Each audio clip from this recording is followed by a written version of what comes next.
We don't need a meeting agenda for every meeting. This kills the free flow of ideas and creativity. That is absolutely not true, and I'm going to talk you through why that is.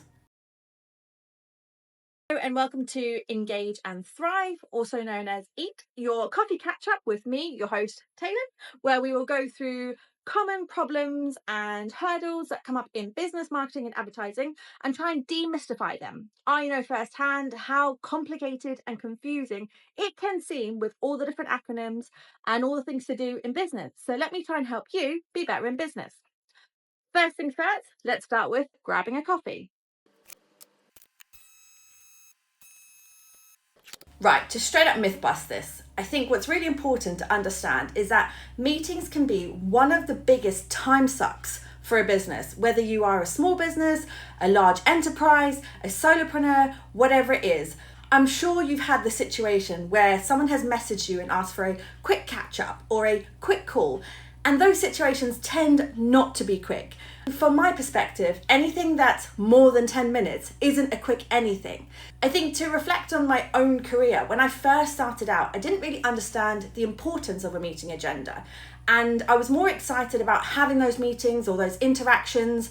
And I think especially if you work remotely, those meeting interactions are really important. However, if you don't have an agenda, this is absolutely where time can just flow, time can just carry on, and the next minute you're an hour and a half, 2 hours with no real outcome, and you actually delay doing other tasks. As always, let's go through vocab. The first one being agenda. So what is an agenda?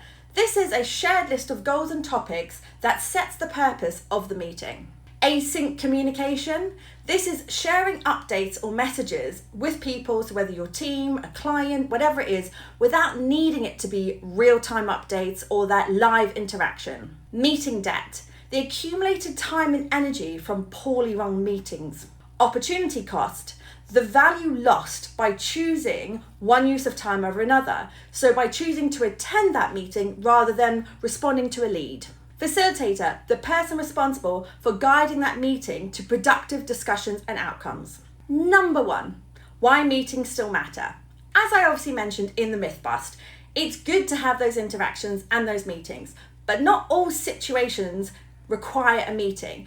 And it's likely you would have seen those memes of this could have been an email. It's those situations where it's better to actually nip it in the bud straight away and send that email. But we'll go through that in a moment. So instances when it's good to have meetings, and of course, the agenda not killing creativity or killing ideas, but it's more about managing expectations. So some examples, when you're needing stakeholder sign-off, and this may be on a pitch or on a project or for moving on for a next phase or a budget, anything like that, where you want that face time to give the context and explanation around the outcome you're looking for. Another one may be a project kickoff. That's really good to have people collectively in a meeting to discuss the project, talk about any variables there may be, talk about what is in and out of scope, and get the team aligned. Now, this is important for a real-time situation because you want people to be able to interact with that discussion and ask questions. Another one is a creative brainstorm or a workshop. Again, those can have agendas and those can be meetings, but it's the managing expectations about that. So managing expectations that we're going to have an hour or 2 hour brainstorm or workshop. So people are prepared and understand this is a valuable use of their time, and they can be free flow with creative ideas. They can have input if it's a workshop. But again, setting that agenda so people know what you're looking to achieve. Another one where it's typically vital to have a meeting is crisis management. So for example, if you have a PR disaster, you typically would want core people in a meeting to make hard, fast decisions about next step actions. And again, this is a situation where you do want real-time updates and real-time input. Another one, which I suppose in terms of all meeting types, people tend to delay or put off, is actually a retrospective of a project or a wrap-up of a project or even monthly reports from projects. These are important because you have that opportunity again to go through the context, what happened on a project or what happened that month, and then your next step actions. Again, typically you would want this in a real-time scenario with core stakeholders involved so you can discuss the retrospective or the month that you've had and what to do next. if that, for example, was just a document going through, you may have written notes about something and it could be misinterpreted. To give you an example of when I've seen the best case scenario of when meetings have been run, when I used to work for an agency in London, we had a client that was in manufacturing. And obviously with manufacturing, everything is about timing to get everything right, on track and delivered. And they ran their meetings in the head office side exactly like that. So even down to the point of their meeting rooms, they had a meeting room monitor. So if you booked meetings for 30 minutes, that monitor would actually knock on the door at 25 minutes to give you a 5-minute warning that you need to be vacating that room within 5 minutes. Which also, to touch on, the importance of having a facilitator as part of a meeting agenda. So normally the person who sends out the meeting invite is likely to be the facilitator of the meeting. I know in some situations there may be a personal assistant to a CEO or an exec who's sending out the meeting invite, but again, they should then be nominating or adding into the note who is the facilitator. And as the facilitator, it is your responsibility to make sure you manage and control that meeting and stick to the agenda that you've set. Number 2, hidden costs of bad meetings. Now, I might sound like I'm being dramatic, but as I obviously mentioned in the myth bust, I'm sure you've had that situation about the quick catch up or quick call. And the way I think to reposition it, if you think about every meeting that you have, the value and cost of that meeting. And there's actually some helpful software that you can enable. There's a Google Chrome extension that you can activate and then input the cost of people's time or their day rate. So then when you invite them to a meeting, it tells you the cost of that meeting. And I think seeing that in your calendar, seeing the cost of that meeting, you kind of take a step back and think to yourself, am I going to get a good return on investment for the cost of that meeting? And is it worth that cost of the meeting to the business to have that many people in a meeting or those particular people in a meeting? If you use the mindset of when you're doing marketing activity or business activity or investments, and you think about what channels you're doing or activity you're doing, and you think, would I do that again next time? Did I get a good return on investment for that activity I did?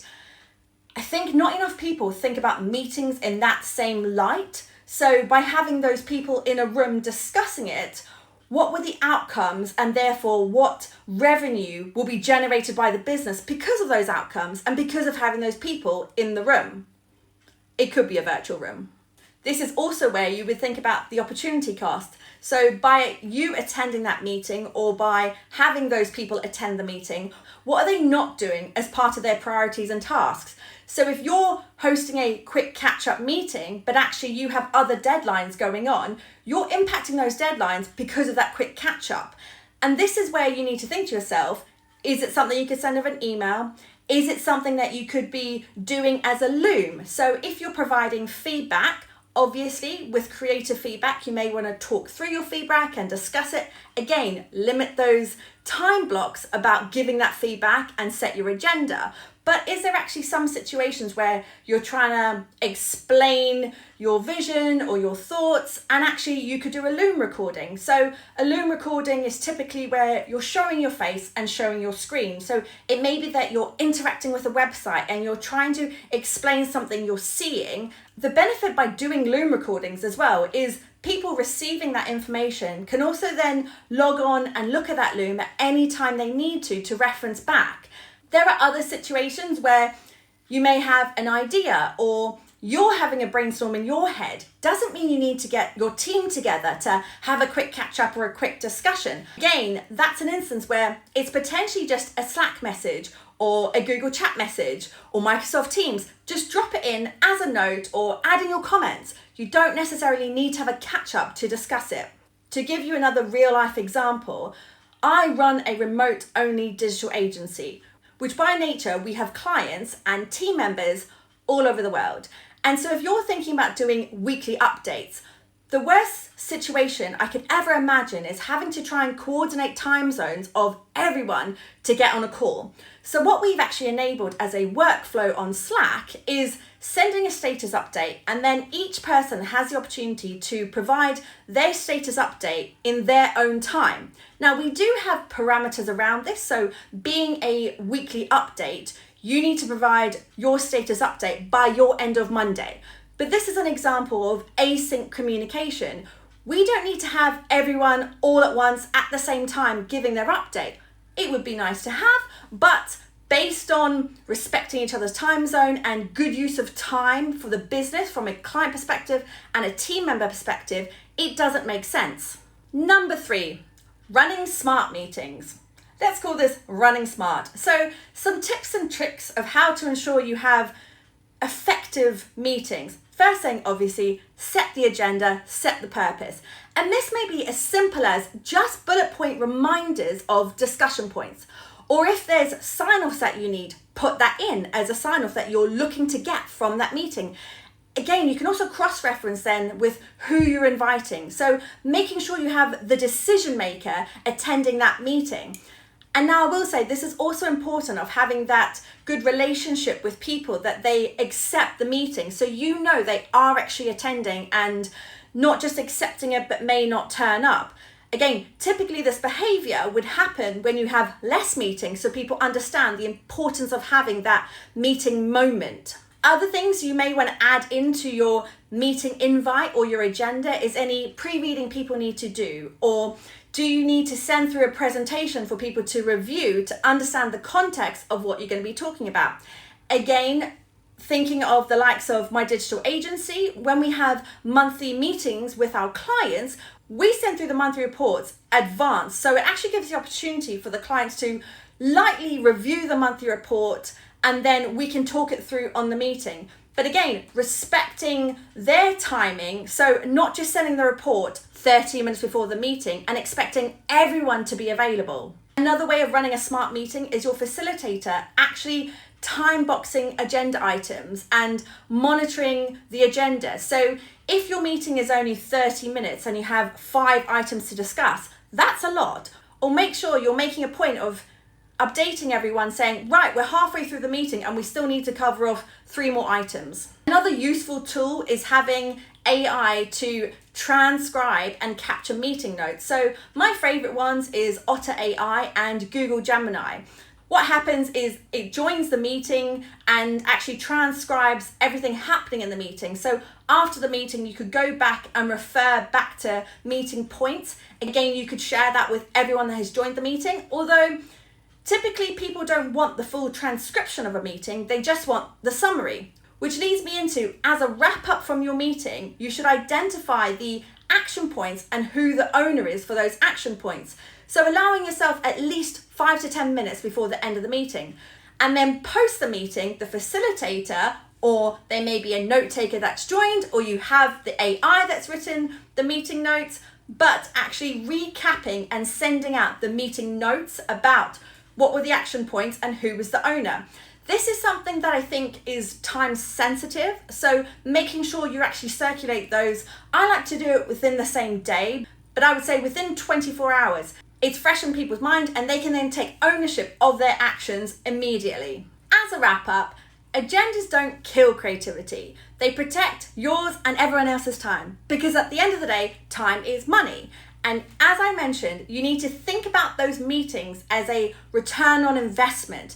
What are you getting from that meeting? What's the outcome you're looking to achieve? And potentially, what is the opportunity cost by having that meeting or not having that meeting? Thank you for joining me for another episode of Engage and Thrive with your host, Taelon, and see you next week.